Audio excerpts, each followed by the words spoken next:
Ici, à l'arrière, dans la vitrine, il y a plus d'artefacts de l'ancienne église Wesley. D'un intérêt particulier est la nappe pour la table de communion brodée au fil d'argent. Au-dessus de la vitrine se trouve une autre broderie, réalisée par le même couple, M. et Mme McWilliams, qui a fait celle que nous avons vue plus tôt. Cette représentation de la dernière scène est beaucoup plus grande et illustre non seulement leurs compétences, mais également leur grand dévouement.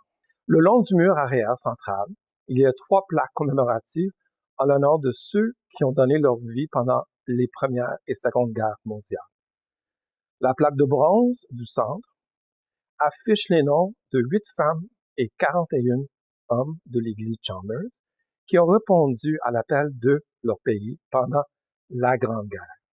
Ils étaient peu à se douter qu'avant une vingtaine d'années, une autre Grande Guerre éclatera et qu'ils seront à nouveau sollicités à servir.